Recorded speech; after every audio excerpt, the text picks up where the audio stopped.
সবাইকে জয় মেসি। আমার গাওয়াইটা এই প্রকারের যে আমি বিগত 1 মাস ধরে আসতে পারছিলাম না চার্চে। অনেক রকম প্রবলেমের মধ্যে যাচ্ছিলাম, সবাই জানে যে আমি কীভাবে আসতে পারছিলাম না, একটার পর একটা প্রবলেমের মধ্যে ফেসে যাচ্ছিলাম।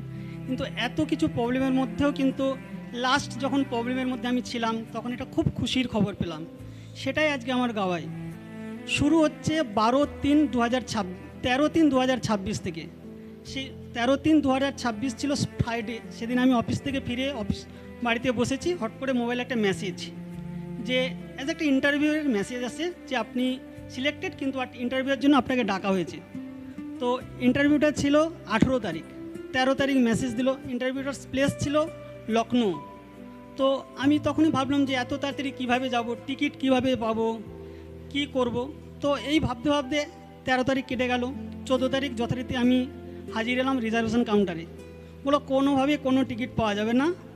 তো 2-3টে ট্রাই করলাম এবং ওয়েটিং কেটে নিলাম। তো তারপরে দেখলাম যখন পরে রিজার্ভেশন তৎকাল হলো, তখন সেগুলো রিজেক্টেড হয়ে গেল, অলরেডি হলো না। তো ভাবলাম যাব কি যাব না, কিন্তু একটা ডিসিশন নিয়ে নিলাম যে যা হবে। কিন্তু তখন যেতে আরও ভয় লাগছিলো এই কারণেই যে যাব, কিন্তু তখন ফাস্টিং চলছে।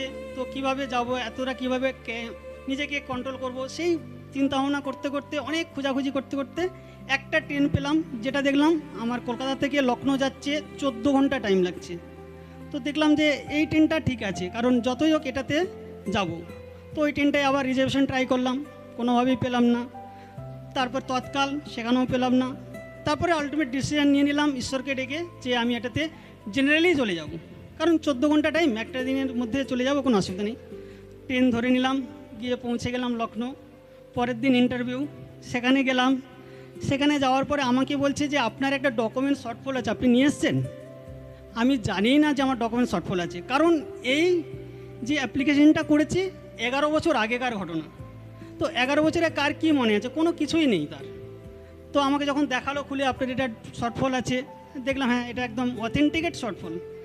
তো তখন আমি বলে ঠিক আছে আপনি পিছনে বসুন।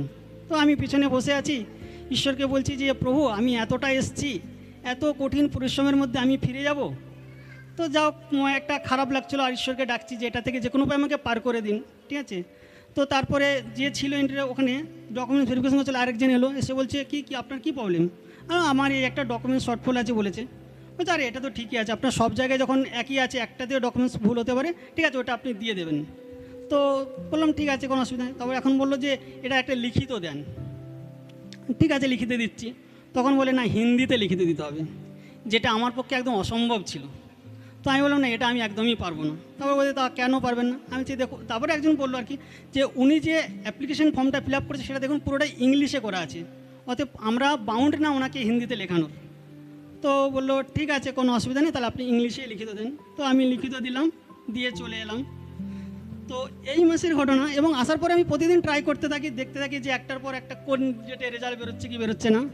তো এই মাসে যে এতগুলো যে আমার সমস্যা ছিল, আমরা এতগুলো সব মানুষই সমস্যার মধ্যে যাচ্ছিলাম, লাস্ট সমস্যার দিন 2 তারিখ গিয়ে রাত্রিবেলায় জানতে পারি যে সেই ইন্টারভিউর মধ্যে আমি সফল হয়েছি এবং আমার লিস্ট সেই নামের মধ্যে এসেছে। এর জন্য ঈশ্বরকে অনেক অনেক ধন্যবাদ, এই বড় গাওয়াই প্রভু যিশুর নামে। তো আমি আরেকটা বার্তা দিতে চাই আমাদের সমস্ত ইউথ এবং সমস্ত লোককে, সবাই ট্রাই করো। আমি 30 ইয়ার্সে ওল্ডে এসে আমি এখনও পরীক্ষা ক্র্যাক করছি, আপনারাও পারবেন, আপনারা সমর্থন করুন। এবং এই যে আমি এক্সাম ইন্টারভিউ দিচ্ছিলাম, এই প্রার্থনা মার্টিন স্যারও আমাকে করে দিয়েছিলেন যে আমার ভালো হবে। সেজন্য মার্টিন স্যারকে অনেক অনেক ধন্যবাদ, আমার মণ্ডলীকে অনেক ধন্যবাদ, আমার পাস্টারজিকে অনেক ধন্যবাদ, কারণ আমি যাওয়ার আগে সবাই আমার জন্য প্রার্থনা করেছিল, সেজন্য সবাইকে আরও ধন্যবাদ।